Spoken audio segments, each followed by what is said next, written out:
Hello, I'm Chris Williams from Read Comics They're Bad For You, the name of my YouTube channel. Or if you're watching this on BitChute, the name of my BitChute channel is Comic Freak. Let's get right into it. POW Entertainment issues a response to Stan Lee's daughter's lawsuit. Yes, the daughter of Stan Lee is going out to sue her father's former entertainment company that Stan Lee himself created. We'll learn more about it as we get into this article, but apparently she's angry at them for abusing her father's legacy and characters. POW Entertainment, after having been sued for intellectual property rights by J.C. Lee on September 26, issues a statement in response. Lee is, of course, the daughter and only living heir of Stan Lee, famed creative lead at Marvel Comics. Though its formative years, Lee co-created many of Marvel's most iconic superheroes, including Spider-Man, the Hulk, Captain America, the X-Men, and Thor. POW Entertainment is a company Lee co-founded with Gail Champion and Arthur Lieberman to develop film, television, and video game properties after having stepped away from his general duties at Marvel in the 1990s. Apparently, the people running POW Entertainment are trying to deflect and try to say that J.C. Lee is just a gold digger and was only after her father's money. POW Entertainment stresses this point in their words in this article, while J.C. Lee in response has said the opposite.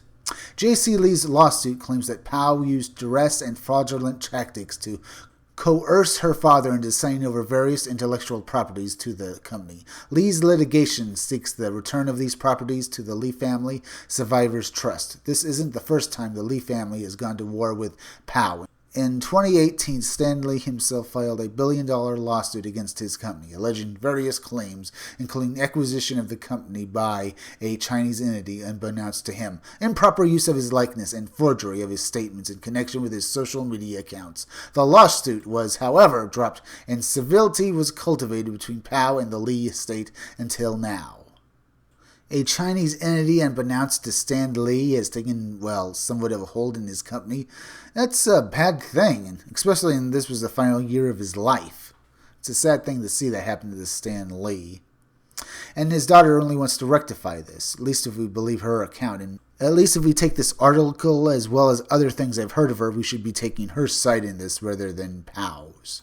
In response to J.C. Lee's lawsuit, comicbook.com has provided a statement by POW Entertainment, which reads as follows. It is truly unfortunate that Stan Lee's name has to be involved in these continued frivolous actions, which are truly nothing more than family drama. J.C. Lee and others, clearly referring to Stan Lee himself here, have unsuccessfully brought these very same arguments to court in multiple cases over the past 20 years, unfortunately even leveling these arguments against her father when he was still alive. In those prior cases, the court system ruled in POW's favor, confirming without question POW is the legal and proper owner of these rights. We are more than confident that this case will be promptly disposed of by the courts.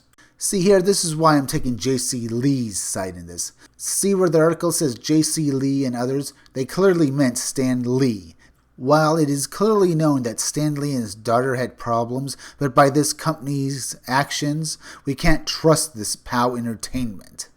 Getting back to where we left off, what is truly saddening for those at POW, many of whom have been Stan Lee's closest confidants, friends, and business associates for so many years, is to see his estranged daughter using Stan Lee's name in such a brazen and transparent effort to gain media attention and exact some financial settlement. The reality is that Stan Lee himself left specific instructions, including legal declarations, specifying that J.C. Lee is not to have any control, say, claim, right, or interest in or to the intellectual property that Stan Lee left behind. Stan Lee's own instructions dictate that J.C. Lee is not to have any involvement whatsoever in the commercial development of Stan's intellectual property. POW is now and always has been Stan Lee's company and his legacy, and will be forever the way he wanted it to be.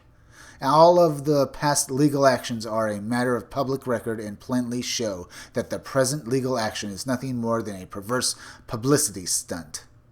But if you take J.C. Lee's side of things, it sounds like she's in the right, while POW Entertainment is clearly in the wrong. They are clearly using legal speak to finagle their way around Stan Lee's wishes, and J.C. Lee sees this as a betrayal of her father, and this is why she wants to get the rights back to her father's intellectual property.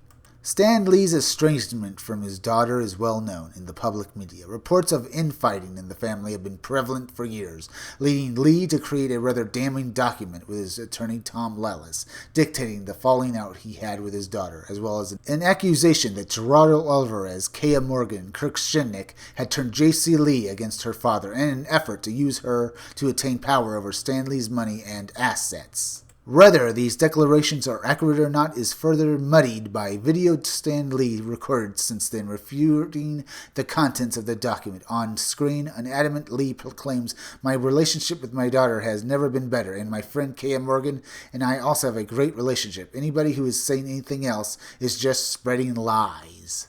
Now, I would say that we should go down a middle path and listen to what POW Entertainment has to say about their actions. Even though that video with Stan Lee would pretty much say we should be on his side, we still have to listen to everyone's opinions and what the real facts are in this case. It seems that Lee's allies and enemies are rather sadly indistinguishable during his later days. One can only hope that his own blood, at least, has his best interest at heart.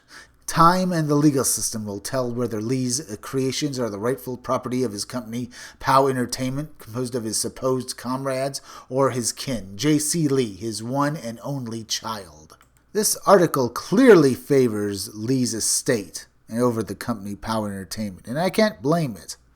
It looks like POW Entertainment has basically screwed over Stan Lee. Much like how Bob Iger screwed over George Lucas with the new Disney Star Wars movies, POW Entertainment has done the same thing with Stan Lee. People he trusted to run the company he created have apparently betrayed him. And if these accusations are right, they dare call themselves his friends and allies. The final years of Stan Lee's life were short and painful. He lost his wife in 2017, and he passed the next year. But in that short time, he was put through the ringer.